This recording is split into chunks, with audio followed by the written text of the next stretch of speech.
Eu quero pedir desculpas porque eu falhei com vocês. Nossa missão de ter pelo menos um vídeo por dia. Eu fiquei 2 dias sem postar nenhum vídeo nesse canal. Eu falhei com a missão de vocês e entregar um entretenimento de qualidade duvidosa num vídeo que uma boa parte dele eu nem falo sobre o tema do vídeo, ou eu estou reclamando sobre a minha vida do Corinthians. Inclusive nem pude reclamar sobre aquele jogo vagabundo contra o Internacional. Nem tive a oportunidade de reclamar daquele jogo vagabundo contra o Internacional. A verdade é que nada disso aconteceu porque eu tô montando a loja. Caso você só acompanhe esse canal, você não saiba que eu tenho outro canal, eu tenho o Clube da F1 e o Clube do Fute. E eu tô montando uma loja, né, que vai sair. Era pra ter saído hoje no sábado que eu tô gravando esse vídeo, mas, cara, abrir uma loja tem tanto BO de última hora que aparece que você não se... Nossa, cara, teve tanto BO de última hora rolando pra abrir esse negócio.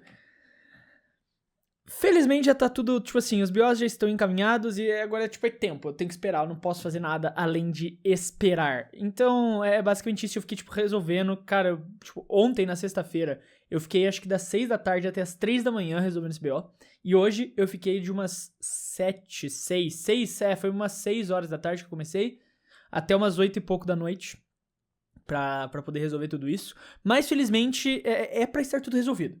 É pra estar tudo resolvido e a loja é pra sair o mais breve possível. E pra compensar esta falta de conteúdo no canal, eu ainda estou gravando isso enquanto eu vejo o jogo do Corinthians e Mirassol. O nosso capitão, eu não, na verdade nem vi se ele tá com a faixa de capitão. Eu nem vi quem que tá com a faixa de capitão hoje. Mas o Baikon, né, o Maiconha, ele já jogou de capitão uma vez ou outra, então não sei se ele que tá hoje com a faixa de capitão. Acabou de fazer o gol de pênalti. Dito tudo isso, a gente vai falar sobre o tema, né, de fato do vídeo, também o motivo pelo qual você clicou aqui. E se você não conhecer esse canal, tô falando porque esse desgraçado tá há 2 minutos falando sobre Corinthians e loja online, e se eu queria ouvir falar do Stefano Domenicali falando merda. Isso porque o Stefano Domenicali está querendo, ele está com muita vontade, ele tá com muita, não é pouca, ele está com muita vontade de se tornar o principal vilão do público hoje. O homem está fazendo tudo o que pode, o homem está fazendo tudo o que está ao alcance dele para ganhar o máximo de hate que ele puder. Porque caso você não tenha visto, ele deu uma frase, no mínimo curiosa, sobre questões do calendário. Ele já tinha se envolvido numa polêmica recentemente com a questão de enfiar 500 sprints e principalmente de diminuir o tempo total das corridas. Ele fala, 1h30, 2 horas é muito tempo, ninguém gosta, ninguém aguenta mais assistir tudo isso, temos que diminuir o tempo das corridas. No que vários pilotos foram a público e falaram que não precisa de mais sprint, o tempo de corrida tá legal, mas ele ainda defendia essa ideia, e o Stefano Domenicali hoje, junto com a Liberty Media, tá alinhado com os ideais da empresa mãe da Fórmula 1, ele tem que estar, senão ele não estaria, obviamente, no cargo de presidente da F1, ele vai tentar implementar todas essas mudanças que a Liberty Media enxerga como produto, a tiktokização do esporte. Mas agora ele conseguiu falar algo pior ainda. Eu estou pegando, né, a frase original, obviamente, em inglês, que ele falou, mas eu estou pegando de uma matéria do Motorsport traduzida para o português, escrita pelo Gianluca D'Alessandro, no Motorsport Brasil, e basicamente um jornalista perguntou para ele se haviam limites rígidos em termos de permanência de um GP no calendário com base na imagem ou no histórico. Basicamente, querendo saber se sim, um GP que tem o peso histórico, um GP que traga esse peso histórico, que seja importante para a história do calendário, que seja clássico, basicamente. Isso conta pontos para ficar? E essa já era uma resposta que a gente já tinha, basicamente, com a Alemanha fora, com Hockenheim fora, qualquer pista da Alemanha, né? A Alemanha estar fora da Fórmula 1 já é algo surpreendente, de certa forma, mas o fato de Hockenheim estar fora, o fato de Spa, a partir de, na prática, 2027, né? Começar a entrar em rotação, que ela vai ficar 2026, e daí 2027 começa a rotação, mas ela ainda tá na Fórmula 1 em 2027, é só 2028 que a gente não sabe quem ainda vai rotacionar. Diz que vai ser Barcelona, eu fiz até um vídeo comentando sobre esse assunto, né, alguns rumores apontam que vai ser Barcelona que vai revezar com Spa, mas eu acho que isso gera indicativo de que pistas clássicas não estão a salvo nesta administração atual da Fórmula 1. E o nosso humano Stefano Domenicali respondeu nessa pergunta, só que eu acho que ele usou uma frase, eu vou ler aqui, é mais fácil, né? Não no sentido de que, obviamente, se um GP tem esse valor histórico, é um ponto positivo, mas não é suficiente. Isso aí já ficou claro. Acho que, tipo assim, de certa forma é polêmico, porque querendo ou não, mexer num GP histórico não deixa de ser polêmico, mas baseado no que a gente já vem vendo, já é algo que a gente esperava. Daí ele continua, né? Portanto, é um elemento que acrescenta. História é importante pra alguém como eu, que acompanha a Fórmula 1 desde a infância, mas para os novos fãs isso pode parecer estranho. E assim que ele fala isso pode parecer estranho, ele continua com uma frase. Isso pode parecer estranho, mas se você olhar, e nós temos esses dados porque são fundamentais para nós, a capacidade de virar a página, de rolar as notícias, de esquecer quem ganhou no ano passado é muito alta. Portanto, para muitos fãs jovens de hoje, correr em Monte Carlo em comparação com o novo circuito de Las Vegas não faz diferença. E o que ele quer dizer com isso? Uma frase que você provavelmente viu escrita de outra forma, de uma forma muito mais clickbait, no feed de alguma rede social que você usa, você viu ela provavelmente escrita de uma forma bem mais clickbait. Mas basicamente o que ele tá querendo dizer é, o mundo de hoje, as pessoas que estão acompanhando, né, que chegam novas na Fórmula 1 hoje, não se lembram de nada. Elas assistem o highlight, elas assistem os melhores momentos, elas assistem esse compiladão que já é o que, tipo, não foi exatamente o que ele quis dizer nessa entrevista, mas é algo que engloba do que ele já disse nas outras entrevistas, querendo dizer que as corridas tinham que ser menores, porque ninguém aguenta 1h30. Então ele já tá insinuando que o público novo da Fórmula 1 não assiste mais a corrida, ele assiste o compilado, assiste os melhores momentos, assiste os cortes do TikTok, que seja, e essas pessoas não lembram quem ganhou no ano passado. Basicamente dizendo, cara, ninguém tem memória, ninguém lembra do que aconteceu no mesmo GP no ano passado. Então história não é um fator que deve ser tão relevante assim, quase gol do Mirassol, não é um fator que deve ser tão relevante assim pra gente pra gente escolher uma pista. Ele é importante, mas não é tão relevante porque o cara não vai nem lembrar de quem venceu no ano passado.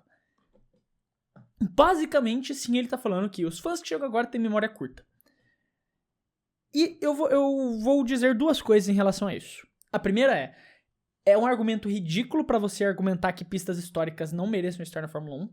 É um argumento ridículo. É um argumento ridículo pra você não defender. É pra você defender que pistas históricas não mereçam estar na Fórmula 1 por questão de serem históricas. Porque a verdade é que muitas dessas pistas clássicas não estão em pontos que de verdade são atrativos para novos públicos. Porque o objetivo que ele tem hoje com a Liberty Media, né, com a expansão da Fórmula 1, é atrair novos olhares. E hoje você manter muitas pistas clássicas nos locais em que elas acontecem não é atrativo pros olhos do público novo, pro cara que tá chegando, pro cara que não entende muito de Fórmula 1. Algumas coisas que eu já expliquei no clube, eu já fiz vídeos falando sobre isso, mas basicamente ali num resumão, cara, pro cara que não entende Fórmula 1 e pode chegar no esporte, é muito mais atrativo pros olhos dele, brilha muito mais os olhos dele uma corrida em Madrid, passando pelo Santiago Bernabéu, passando pelo centro histórico da cidade de Madrid, do que uma corrida em Spa que ele não faz nem ideia que existe. É muito mais atrativo, muito mais brilhante pros olhos deles a corrida em Las Vegas, que é a cidade que todo mundo conhece, do que uma corrida em Hockenheim, que ele não faz um puto de ideia do que significa Hockenheim.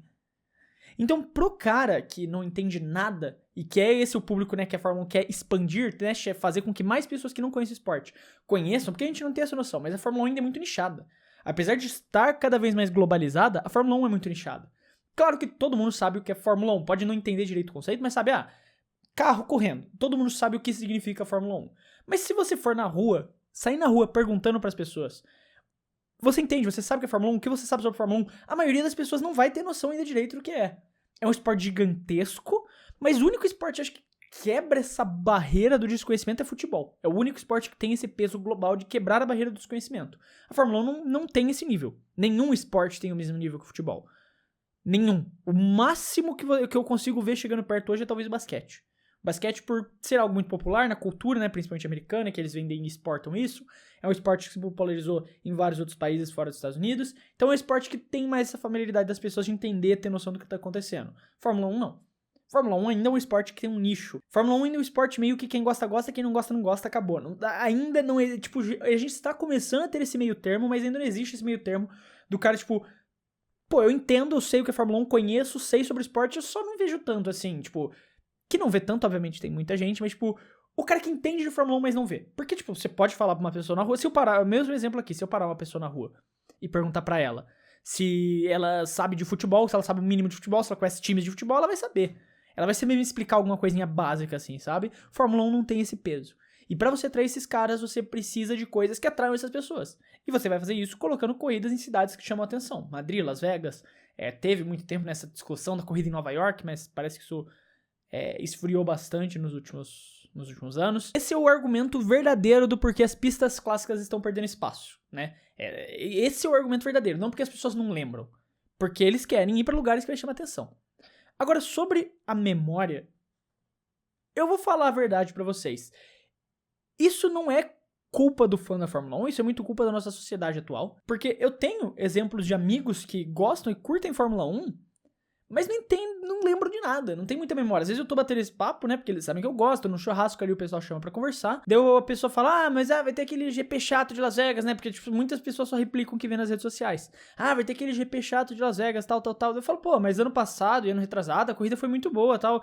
E tipo, isso é uma interação que aconteceu comigo de um cara que eu conheço e acompanha a Fórmula 1 há uns 2, 3 anos já. Ele começou por conta de Drive to Survive, tudo bem, mas ele já acompanha uns 2, 3 anos. E ele falou, pô, verdade, né, eu nem lembrava de como eram os GPs.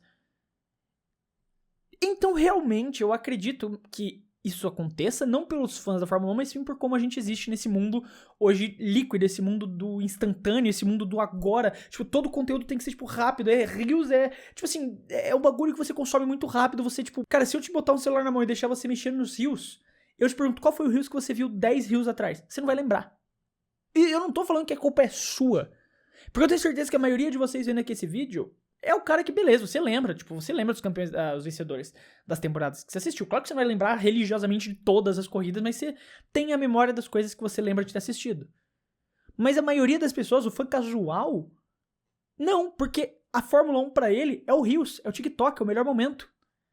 Pra esse cara, pro fã casual, pro fã que assiste highlight, como esse meu amigo, que eu acho que eu não mencionei, né? Mas ele assiste só corrida por highlight no YouTube. Mas ele vive conversando, ele sabe das informações, as notícias chegam pra ele. Às vezes ele me manda uma mensagem perguntando, pô, você viu esse rumor lá do Leclerc com Aston Martin, com a Mercedes e tal, que eu até comentei aqui também outro dia no canal. Ele chega puxando assunto, ele engaja, ele entende, ele vê as coisas da Fórmula 1. Só que o consumo dele da Fórmula 1 é o highlight. É o corte no TikTok, é o corte no Instagram.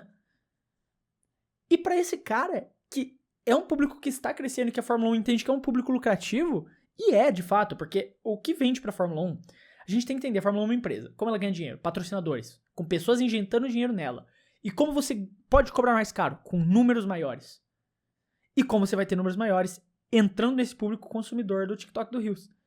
E é o que ele falou, pra esse cara, pro cara casual, pra esse mano, pouco importa ali onde é a corrida.